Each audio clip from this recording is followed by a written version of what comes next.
Boa noite, queridos alunos. Bem-vindo à nossa última aula, né? A nossa aula de revisão. Daqui a pouco nós vamos ter uma prova bem legal para vocês. O professor José Márcio novamente está aqui com a gente. Professor, um olá para os alunos aí. Boa noite, pessoal. Chegamos aí ao nosso último encontro. Espero que vocês tenham aproveitado esses conteúdos que foram repassados e que a partir de agora tentem aí cada vez mais utilizar e aplicar esses conceitos para que vocês possam estar aprofundando o conhecimento e aperfeiçoando aí a utilização dessas técnicas. Perfeito, perfeito. Pessoal, hoje a nossa última aula basicamente é uma revisão das nossas 3 primeiras aulas, né? E revisão justamente para preparar melhor vocês, eu sei que vocês já estão preparados, né, para a prova que vai acontecer daqui a pouco, né? A prova, só lembrando, basicamente a gente vai testar, ver o quanto você já aprendeu a programar, né? Como é que está a sua lógica de programação.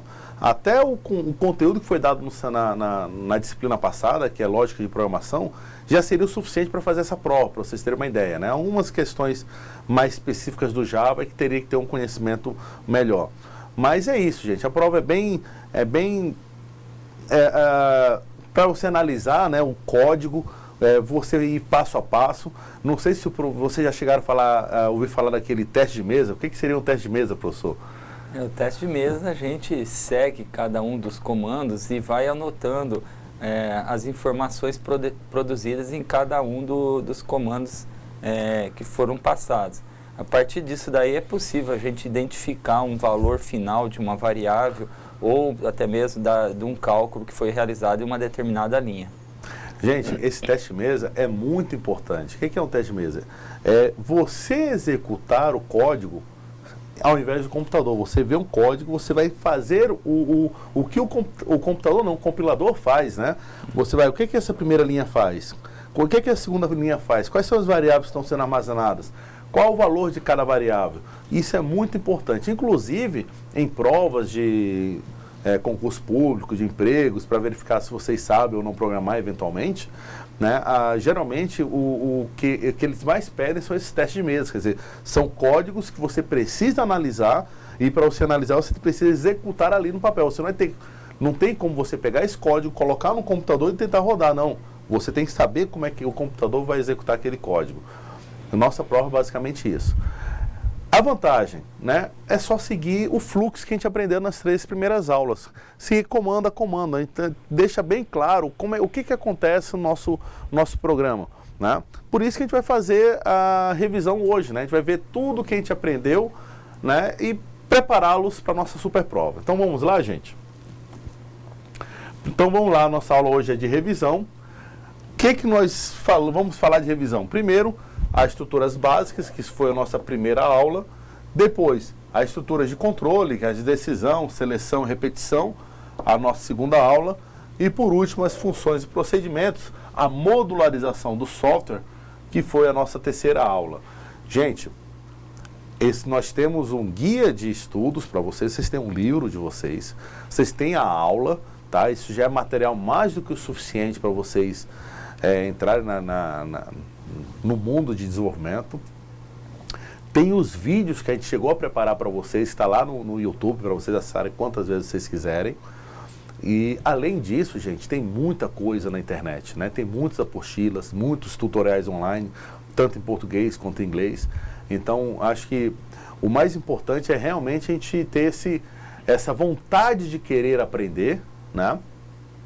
E procurar o conhecimento. A gente está tendo a gente está usando a modalidade à distância, mas a distância não significa que vocês estão sozinhos, muito pelo contrário. A gente está com vocês, os tutores estão com vocês o tempo todo, nós temos um ambiente até mais aberto de comunicação e, além disso, vocês estão aprendendo a buscar esse conhecimento na internet, né? Tem muita coisa na internet, né? Eu falo com meus alunos, eu dou aula aqui também no presencial, que todo o conteúdo que você vai ver na faculdade, do primeiro dia de aula até o último dia de aula, está na internet. Por isso que você vê tantas pessoas da área de informática que atuam na área de informática e nem estudaram, né? Não fizeram faculdade oficial de informática. Por quê? O conhecimento é aí, o conhecimento é livre, o conhecimento é aberto, é passivo de consulta, tem várias ferramentas. Inclusive, o professor José Márcio está comentando sobre a dificuldade de trabalhar com Eclipse. Gente, Eclipse não é a única ferramenta de trabalho de Java. Vocês têm o Gel, você tem o NetBeans. Eu mesmo, no meu trabalho, estou utilizando uma ferramenta chamada IntelliJ, muito boa, por sinal, né? O Eclipse é apenas porque é um padrão, foi o primeiro ambiente de desenvolvimento Java, então às vezes eu indiquei essa plataforma só para talvez vocês tivessem mais conhecimento dele. Mas existem várias outras, tá, gente? A mais simples, que é a Gel, que é basicamente um editor de texto, já ajuda, e você já consegue fazer seu projeto. É lógico que com essas ferramentas você vai conseguir fazer projetos muito complexos, né? Projetos para dispositivos móveis, para web. Mas para a nossa disciplina e até para o curso inteiro já seria o suficiente. Então vamos lá, gente. A gente tem muita coisa para ver em 50 minutos aqui. As estruturas básicas. Quais são as primeiras estruturas básicas, tá, gente? Nós vamos ver aqui o nosso primeiro programa, tá? O nosso primeiro programa, ele tem umas palavras reservadas, public class. Todo programa começa com essa palavra reservada, public class. O nome do nosso programa. E agora eu sei que esse main, ele é um subprograma. Quer dizer, nós temos o Alô Mundo como sendo o programa e o main como sendo o subprograma do Alô Mundo. Então, esse subprograma, ele tem um código relacionado a ele, ele é o subprograma main, que é o principal, é o primeiro subprograma a ser executado. E nesse código nós aprendemos um primeiro comando de saída, né, que é o println. Ele mostra alguma coisa na tela. Então, essa é uma estrutura básica de um comando em Java, de um programa em Java. Class, main, o código dentro do main você pode declarar variáveis, estruturas de controle, de fluxo, assim por diante. E esse modelo aí é o modo console, quer dizer, é uma aplicação que não tem interface gráfica. Nós chegamos a comentar. Bem, está aí o nosso programa mínimo, como eu acabei de falar, né? O nome dele. Perceba que esse nome tem o mesmo nome da classe, olha aqui. Alô Mundo é o nome da classe, é o mesmo nome do arquivo Alô Mundo. Inclusive os maiúsculos e os minúsculos, tá? Tem o mesmo nome. Eu tenho o subprograma main, e aqui esse subprograma, que foi o nosso primeiro programinha que a gente fez na nossa primeira aula. Para que serve esse programa Alô Mundo? É só para aprender como criar a estrutura básica, como usar o compilador, como executar, como abrir um projeto. Na verdade, a gente está mais aprendendo o Eclipse aí do que o próprio Java, né, professor? Isso. Esse Alô Mundo, quase todos os programas que tem o Alô Mundo, é justamente para ambientar vocês naquela ferramenta de desenvolvimento. E a gente criou um programa bem simples só para isso. Agora, nós temos comandos de entrada e saída, tá, gente? Comando de entrada e saída. Primeira coisa, eu preciso trabalhar com variáveis. O que são variáveis? É um mecanismo da linguagem de programação que é usado para armazenar informações. E para que eu preciso armazenar informações? Eu vou utilizar essas informações para fazer parte de um cálculo, para enviar para o usuário, para receber informações do usuário. A questão é que as variáveis acho que é a estrutura principal de uma linguagem, né? O usuário vai mandar uma informação, eu preciso armazenar essa informação numa variável. Eu preciso mandar essa informação para o usuário. Como é que eu vou mandar essa informação? De uma variável. Eu preciso fazer um cálculo, que é um cálculo matemático, ou um cálculo qualquer aí, uma expressão lógica. Eu preciso fazer isso baseado em valores que já estão armazenados no computador. E a variável é para isso, né? Toda variável tem o nome da variável e um tipo. Vamos aqui, olha, gente. Então, toda variável ela tem um tipo, né? String é o tipo texto. Inteiro é um número inteiro. E float é um número, float ou double, tá, gente? É um número real. Então, todas as variáveis têm o tipo e o nome da variável. Não tenho aqui nome, idade e salário. Esse comando scanner, gente, ele é específico para ler informações do teclado. Toda vez que eu vou ler alguma informação do teclado, eu uso scanner. Isso aí é bem específico da plataforma, gente, do console, né? Se você for trabalhar na web, a gente não vai utilizar tanto esse comando, mas está aí. É o que a gente utiliza para ler informações do usuário. Comandos de saída, que println e print. Qual é a diferença entre o println e o print? O println ele escreve e pula uma linha. O print ele apenas escreve e ainda continua na mesma linha, né? Por que eu usei esse aqui, um println nesse caso e um print no próximo? Esse println nesse primeiro caso, gente, ele vai escrever na tela: informe os seguintes dados e pula uma linha, tá? No segundo comando do print, que não é mais esse segundo comando print, nome. Ele vai escrever o nome, mas ele não vai pular uma linha. Por quê? Porque ele vai digitar o nome aqui do lado do texto. Por isso que a gente define o println e o print, tá? O entrada, que é um objeto do tipo scanner, é utilizado para ler as informações do usuário. O next é para ler uma string, o next int é para ler o inteiro e o next float é para ler o número flutuante ou o número real. E eu tenho o printf, gente, que é uma outra maneira de fazer print, né? Onde eu mando escrever uma saída no computador, mas passando parâmetros. Eu escolho lá na minha string quais são os parâmetros que eu preciso passar, eu defino o tipo do parâmetro, eu formato aquele parâmetro e depois eu passo essas informações. Então, estão 3 comandos de saída aqui no modo console, tá, gente? O println, o print e o printf. Vale lembrar, professor, que para utilizar a classe scanner, né, a gente tem que utilizar um import na biblioteca util. Né? Eu vou até escrever aqui, ó, import java.util.scanner com letra maiúscula. Eu só não coloquei, gente, vai caber mais na tela, mas com certeza tem esse código, né? Além de variáveis, comandos de entrada e comandos de saída, nós podemos executar operações matemáticas em uma linguagem de programação, assim como a gente fazia no segundo grau, né? Então aqui eu vou fazer um programa para calcular o salário líquido. Perfeito, eu tenho a entrada de dados, onde o usuário vai entrar com salário bruto, ok? Salário bruto, e logo depois armazenar o salário bruto. O que é que eu vou fazer? Eu vou calcular o imposto de renda. Olha o primeiro cálculo. Tá. O primeiro cálculo é calcular o imposto de renda. O que é o imposto de renda? Ele é 27,5% do salário bruto. E como é que eu faço para calcular 27,5% de um determinado valor? Basta multiplicar aquele valor por 0,275. Né? 27,5% nada mais é do que 27,5 dividido por 100. Né? Depois que eu tenho o imposto de renda, eu posso calcular agora sim o salário líquido, que é o meu segundo cálculo. Tá?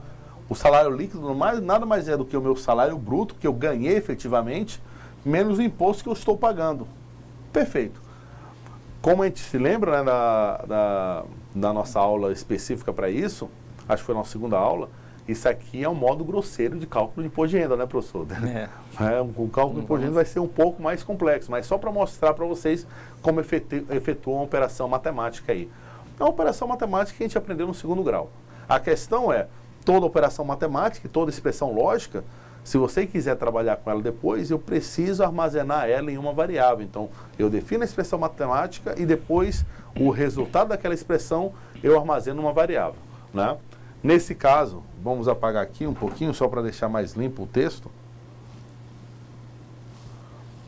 Essa operação matemática é calculada e armazenada nessa variável. Essa outra operação matemática é calculada e armazenada nessa outra variável. O teste de mesa, gente, é basicamente isso. Vamos fazer uma simulação aqui, ó. Primeira linha aqui, eu tenho as 3 variáveis. O que é que vai acontecer nessa linha? O que é que vai acontecer nessa linha? O que é que vai acontecer nessa... Opa, o salário bruto recebe um valor qualquer, né? Aí o que é que vai acontecer nessa linha? O imposto de renda vai receber um valor qualquer. O que acontece nessa linha? O salário líquido vai receber um imposto qualquer. Então eu vou executando linha a linha, por isso que a gente chama teste de mesa, para saber o que vai acontecer com essas variáveis e com o fluxo de execução do sistema. É assim que vai estar na sua prova, né? Você vai ter um código e é importante você saber executar passo a passo e o que está acontecendo em cada uma daquelas linhas para poder responder a questão, né, professor? Se a gente quiser exemplificar, imagine que a entrada do valor para o salário bruto fosse R$1.000, o usuário digitasse R$1.000 ali. Salário bruto receberia o valor de R$1.000, na próxima linha o imposto de renda seria esse cálculo, os R$1.000 vezes os 27,5%, que daria 275, e o salário líquido ficaria com o valor de R$1.000 menos 275. Se for pedido em alguma alternativa, provavelmente será pedido ou o salário líquido ou o salário bruto, o valor final dessas variáveis. Normalmente, as questões têm esse contexto. Dica melhor ainda, para todo mundo tirar 10 na prova. Vamos fazer a famosa tabelinha, né, professor? Olha aqui a tabelinha. A tabelinha é composta, gente. Isso aqui é uma lousa de última geração, né? Eu não preciso ficar pagando de verdade, o computador apaga para mim. A tabelinha é assim, gente. Olha aqui a tabelinha. Você faz uma tabelinha onde cada coluna representa uma variável. Então, quantas variáveis eu tenho aqui? Eu tenho o salário bruto, eu vou abreviar, tá? Salário bruto, o imposto de renda e o salário líquido. E você começa a verificar o que acontece com essas variáveis ao longo do programa. O que acontece aqui? Nada. O que acontece aqui? Nada. O que acontece aqui? Opa, eu vou ler alguma informação. Agora você vai imaginar que informação é essa. O R$1.000, como o professor falou. Aí o que vai acontecer nessa linha? O salário bruto foi modificado? Não. Mas o imposto de renda foi modificado. O imposto de renda, ele acabou de receber R$250. E o que acontece? 275, desculpa. A minha matemática aqui está ótima, né? R$275. E o que acontece nessa linha? Eu vou pegar o salário bruto menos o imposto de renda, vai dar R$725. Né? Aí eu vou executar. Está aqui feito o teste de mesa. Se alguém perguntar para você qual é o valor do salário bruto? 1.000. Qual é o valor do imposto de renda? 275, não 250, 275. Qual é o valor do salário líquido? 725. Você criou aquela tabelinha com as variáveis e ficou executando comando a comando, você verificou o comportamento daquelas variáveis. E o importante é a variável. No final, essas informações que você vai ter que mostrar para o usuário ou vai estar trabalhando com o usuário. Vamos fazer mais um exemplo aqui, gente? Olha aqui. Vamos utilizar uma estrutura de decisão C, tá? Novamente a mesma tabelinha.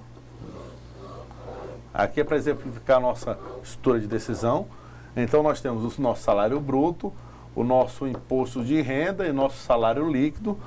Então são as três variáveis, ó, variável 1, 2, 3, eu coloquei ali do lado, né? O que acontece aqui? Nada. O que acontece aqui? Nada. O que acontece aqui? Opa, acabei de ler uma variável. Vamos dar um outro exemplo, 2.000, quer dizer. O imposto de renda. Opa, o imposto de renda começa a zero aqui. Acabei de atribuir zero no imposto de renda. Eu faço uma comparação. Salário bruto maior que 1.500. Salário bruto é maior que 1.500? 2.000 é maior que 1.500? Opa, verdadeiro. Então ele vai executar aqui. Quanto é que é o imposto de renda? O imposto de renda é o salário bruto vezes 0,15. Então o imposto de renda é modificado. O que antes era zero passou a ser 300. E eu vou executando aqui, não acontece nada. Agora eu vou executar aqui. Qual é o valor do salário líquido? É o salário bruto menos o imposto de renda. 2.000 menos 300. O salário líquido, pela primeira vez que está sendo atribuído, deu R$1.700. Eu fiz o teste de mesa. Se a questão chegar lá, qual é o valor do... Se o usuário digitar 2.000, qual é o valor do imposto de renda? Você já vai falar na hora.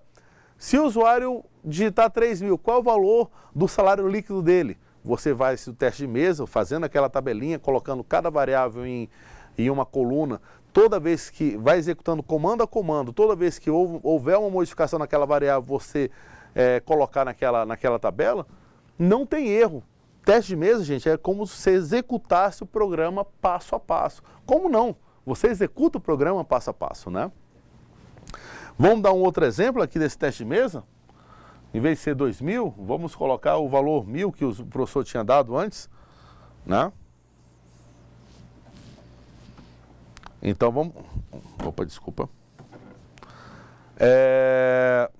Aqui não acontece nada, aqui não acontece nada, aqui ele entra com R$1.000. É o que o usuário entra, né? O imposto de renda recebe 0, igualzinho que estava antes. O salário bruto é maior que 1.000? O salário bruto é maior que 1.500, desculpa? Não, isso aqui é falso.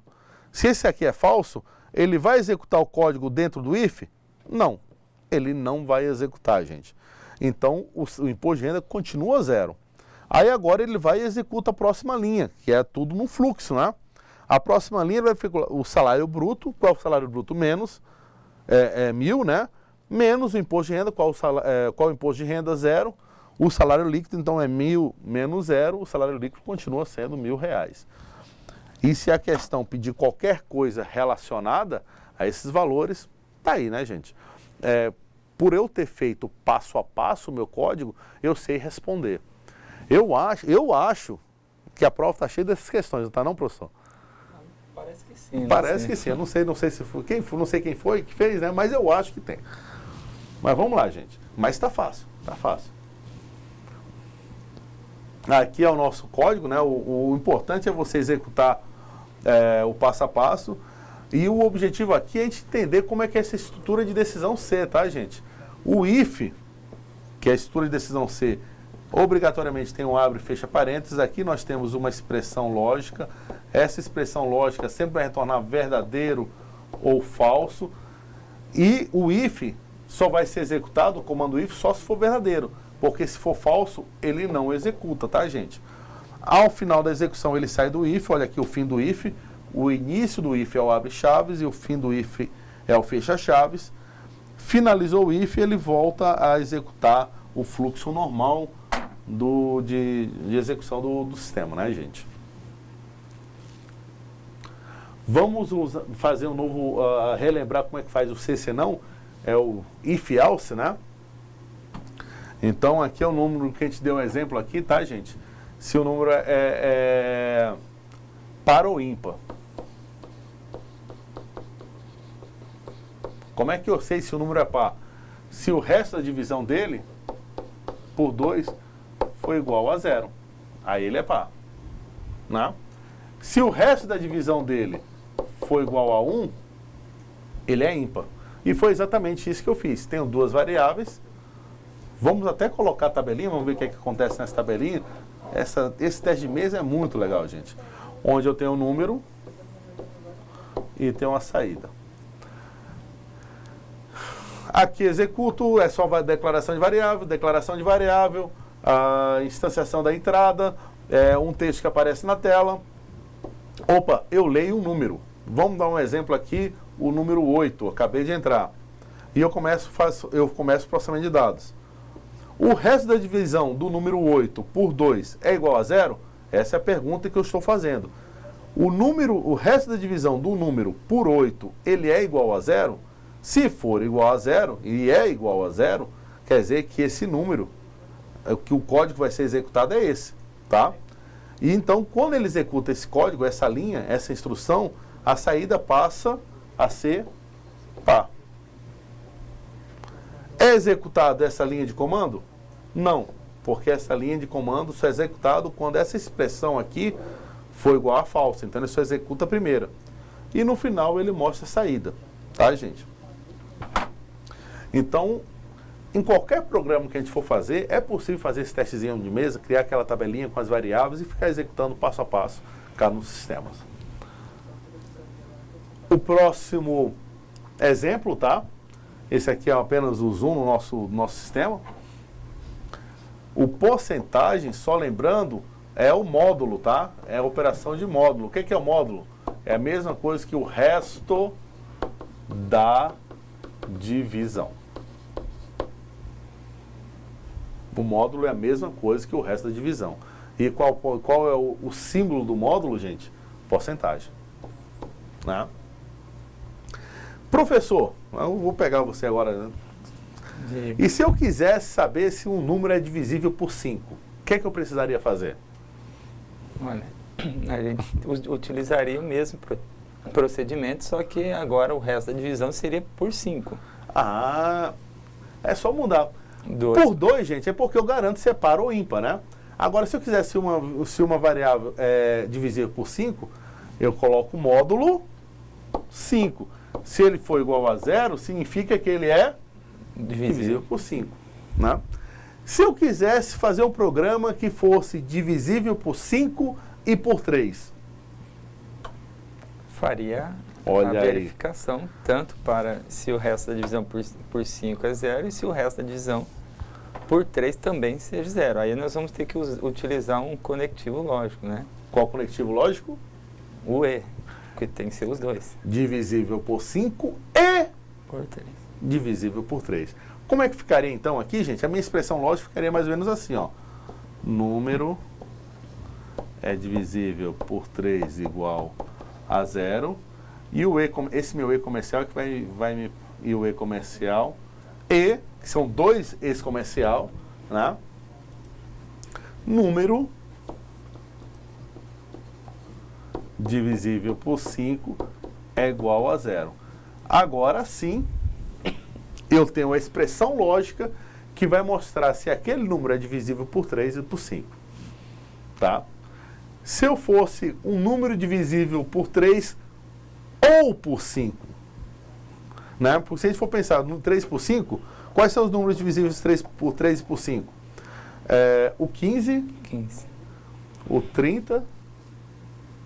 E aí vai E aí em diante. múltiplos. E os múltiplos de 15, 30, 45. 3 ou 5. Então pode ser um número divisível por 3 ou divisível por 5. Aí você tem o 3, o 6, o 9, o 12. O 10. O 10. O 10 porque o 10 é divisível por 5. O 5 que é divisível por 5. Então você vê que tem bastante números aí no meio. Né? É porque o E tem que ser divisível pelos dois. O ou é pelo um ou é por outro. Né? Então é muito bom a gente atentar por esses detalhezinhos da prova, tá, gente? Expressões lógicas também é importante saber como criar uma expressão lógica e como elaborar uma expressão lógica para atender um determinado problema nosso.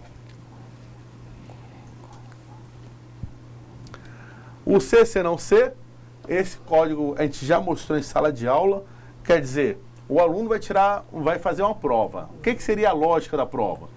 Se ele tirar até 3, ele está reprovado. De 3 até 7, ele está em prova final. E acima de 7, ele está aprovado. Então eu tenho 3 situações. Perceba que eu tenho 3 estados. Reprovado, prova final ou aprovado. Um if else, ele me dá quantas situações? 2 só, né? Então, uma expressão que só vai me dar 2 situações e uma expressão lógica só me dá 2 situações, gente. A gente tem que criar um mecanismo para permitir outras opções. É aí que nós temos o C, C não C. Né? Ele me dá 3, 4, 5 opções. Eu posso criar meu if da maneira que eu quiser. E é aí que eu fiz, olha, o que foi feito. Eu calculo a média. Vamos fazer um teste de mesa aqui, gente? N1, N2, média. E por último, ainda tem a saída, né? Eu vou colocar a saída desse lado, que acabou no... E a saída. Vamos dizer que a N1 seja 7 e a N2 seja 5. Isso foi lido lá em cima, né? Aí eu vou calcular, vou executar essa linha de comando. A média recebe 7 mais 5 dividido por 2, então a média recebeu 6. Olha meu teste.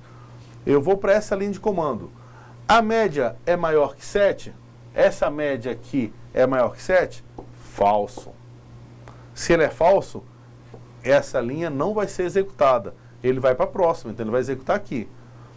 A média é menor que 3? 6 é menor que 3? Falso também. Então ele não vai executar esse código. Qual vai ser o próximo que ele vai executar? O else, né? Se ele não é nem maior que 7, se a média não é nem maior que 7, maior ou igual a 7, ele é menor que 3, só me sobra uma opção, minha terceira opção. E qual é a minha terceira opção? A primeira é aprovado, reprovado ou prova final. Então nós temos aqui a terceira opção. É para isso que serve o C, C não C, C não C, C não C, C não C. Quantos C não Cs eu quiser, eu posso colocar no meu código. E se não for nenhum, se não obedecer, se nenhum desse C não C obedecer, atender o que eu quero, no final eu executo C não. Tá, gente? Então aí é um modelo de estrutura de C, C não C. Bem, gente, até agora a gente viu então o que são estruturas de decisão. Vamos ver agora estruturas de seleção. Seleção, gente, já mostrei aqui para vocês, dado uma determinada opção, uma variável, é importante que essa variável seja do tipo inteiro, né? Ou então um tipo numerado, quer dizer, que tem uma sequência. Geralmente o número inteiro é a melhor opção para trabalhar com switch. Caso essa opção, dado essa variável, opção, você vai escolher qual valor você vai tratar, né? Então, se esse valor, vamos apagar aqui que ficou bem em cima do 1.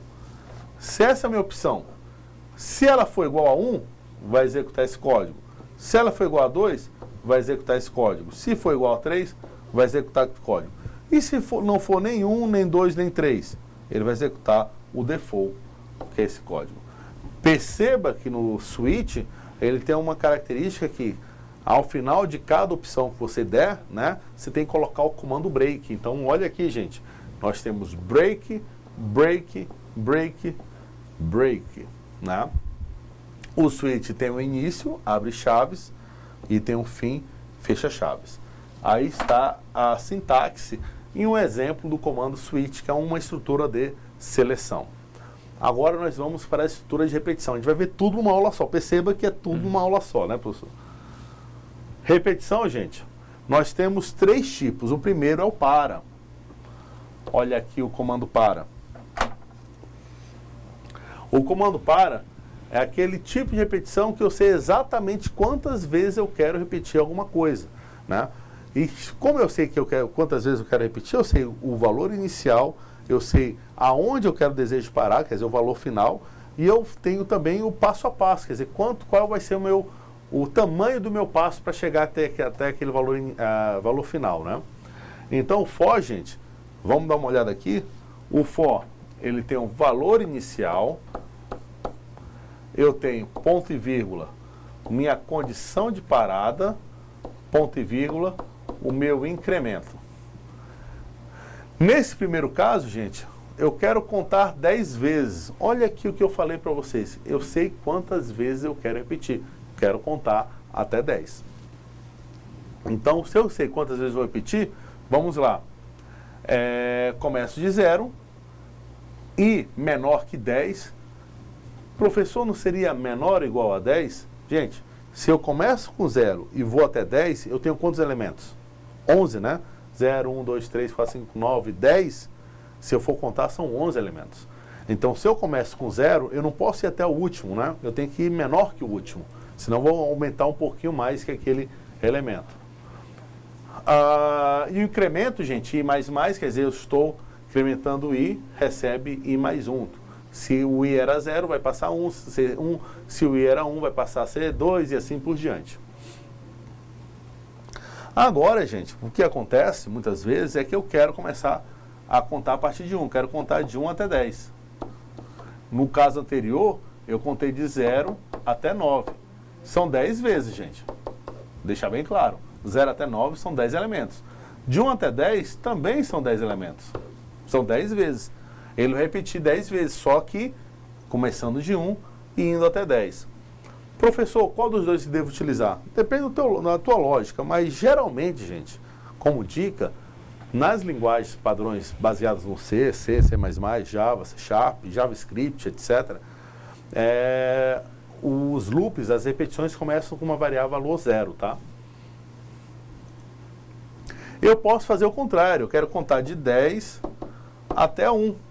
Perfeito. Então, o meu valor inicial vai ser 10. Ele vai repetir enquanto I for maior ou igual a 1. E o meu incremento, na verdade, é um decremento. Eu vou receber I, cada vez que ele repete, o meu I, ele vai receber um número a menos, né? Um valor a menos, uma unidade a menos.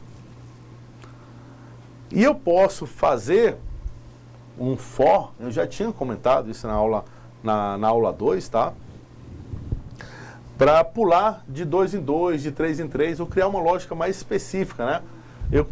Para que eu quero pular em vez de 1 em 1 para 2 de 2? Esse exemplo que eu queria falar para vocês eu quero mostrar todos os números pares. Todos os números pares é só contar de 2 em 2. 0,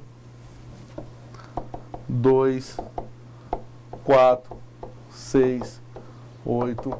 Então, eu começo com 0. Aonde é que vai parar? Eu não quero mostrar todos os números pares, eu quero parar até no 100. E vou ficar contando de 2 em 2. Então, eu vou conseguir mostrar todos os números pares aí para o meu código. Gente, isso é um conjunto de exemplos da estrutura de repetição chamado para, tá? E essa estrutura de chamada para, a grande característica dela é que eu sei quantas vezes eu vou repetir.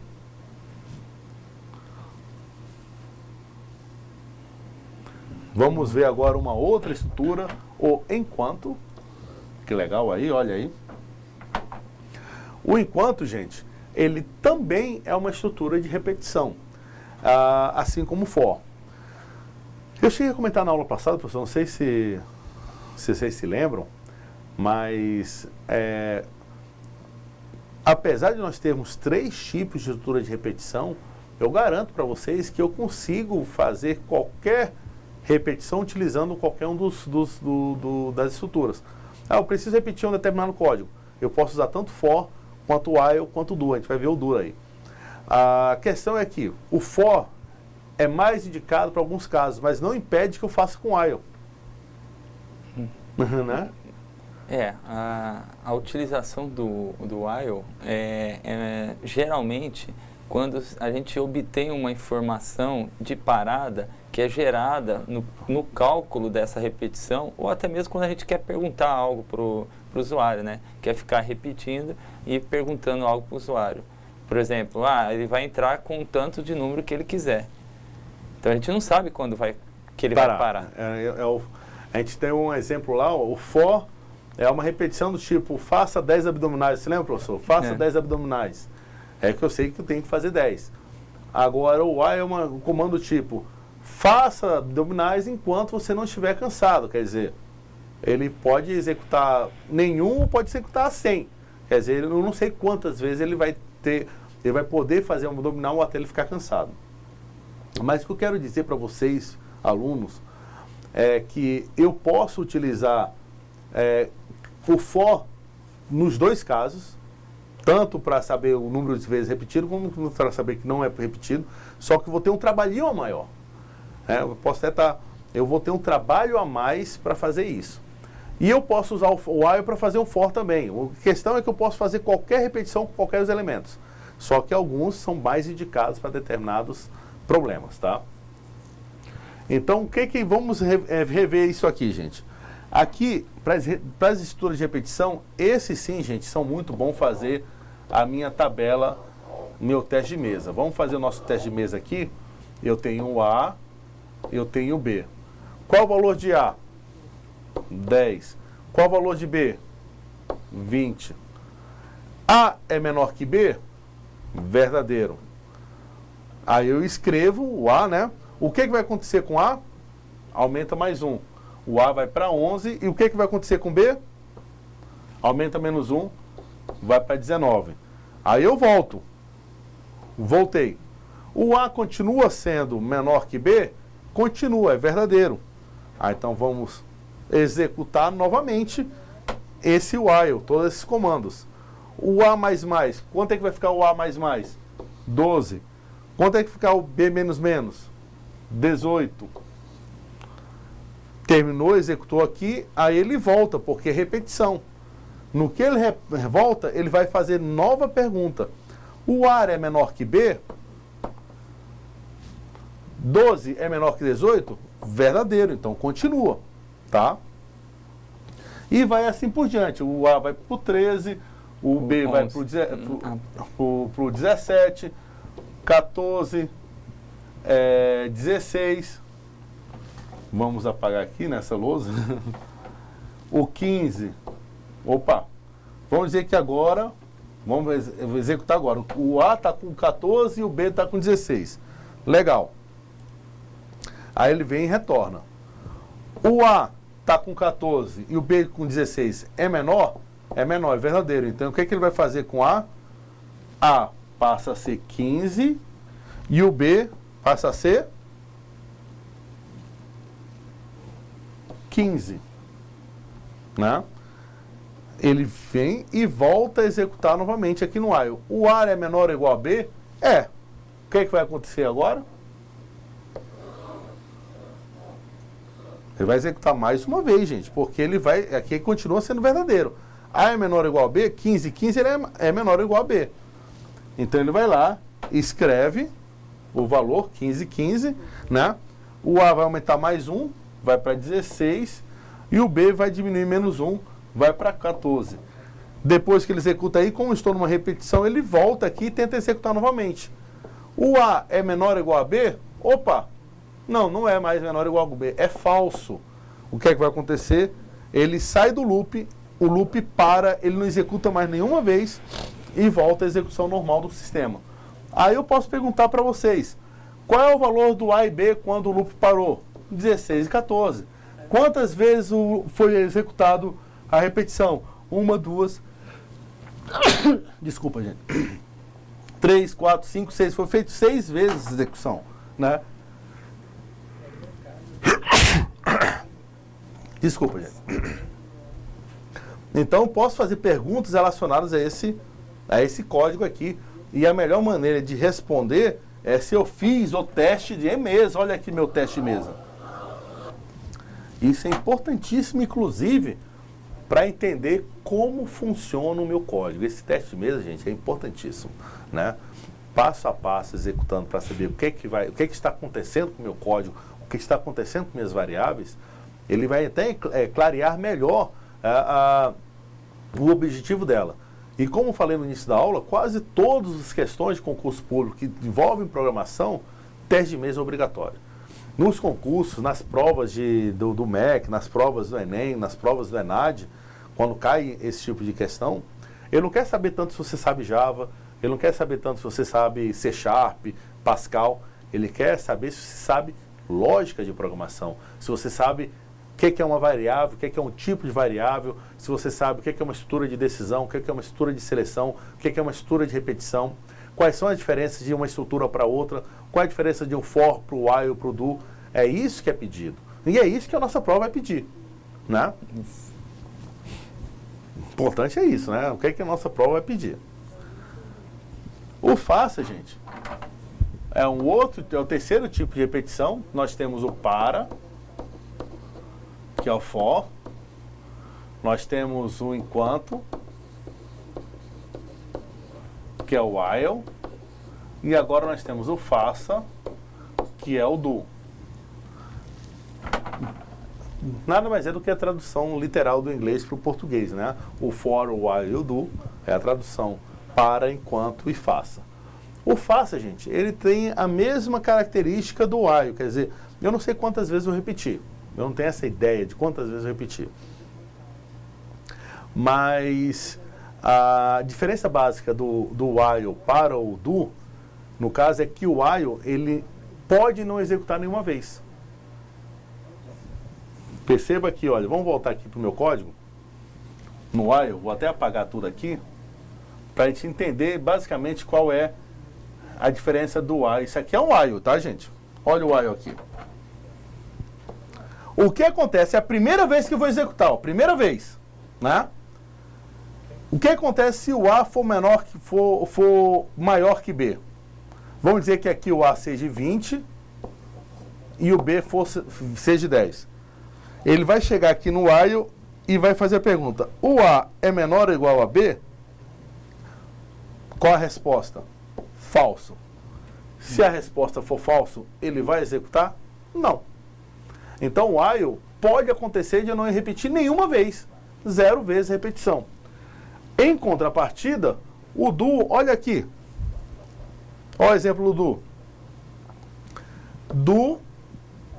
Eu fiz alguma pergunta? Aqui tem uma expressão lógica no do? Não, não tenho.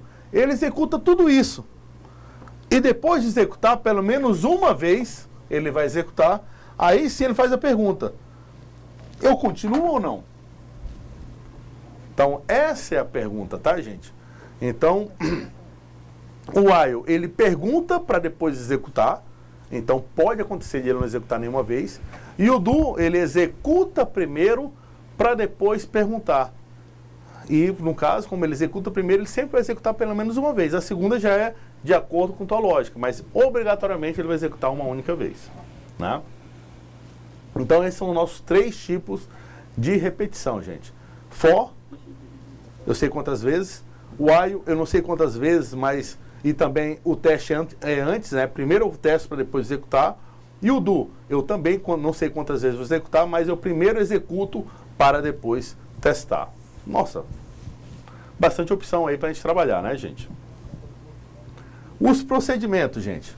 Nós temos subprogramas. O que seriam subprogramas, tá?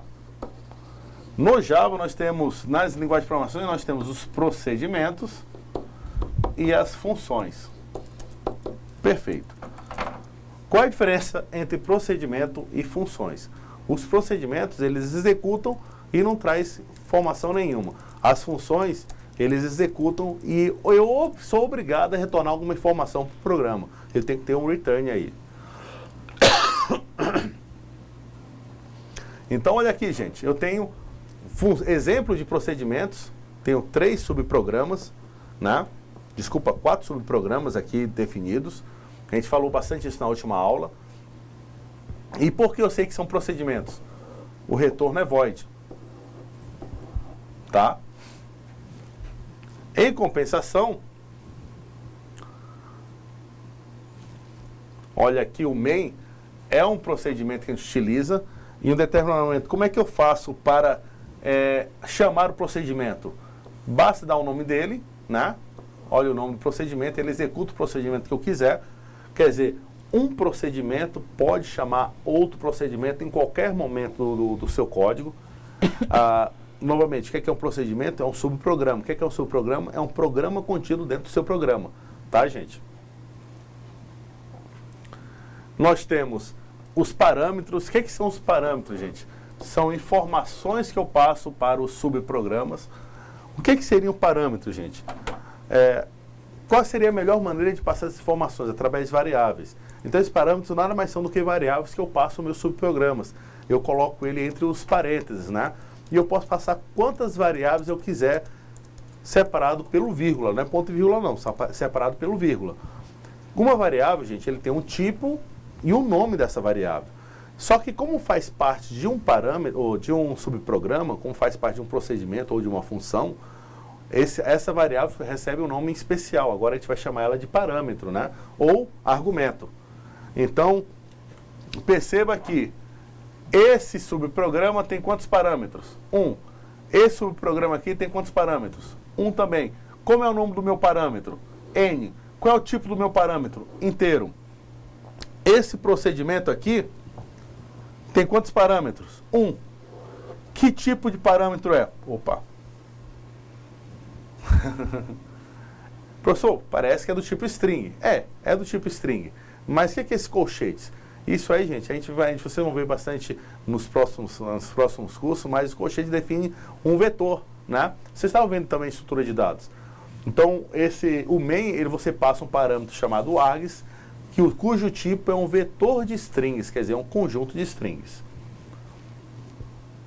As funções, para finalizar, antes da nossa prova, para não ter muita coisa para a gente ver encher a cabeça, né?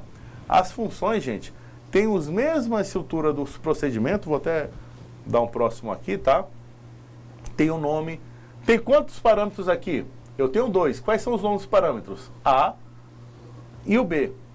Qual é o tipo dos parâmetros? Qual é o tipo do parâmetro A? Double. Qual é o tipo do parâmetro B? Double. Então perceba que esse subprograma, que é do tipo função, tá?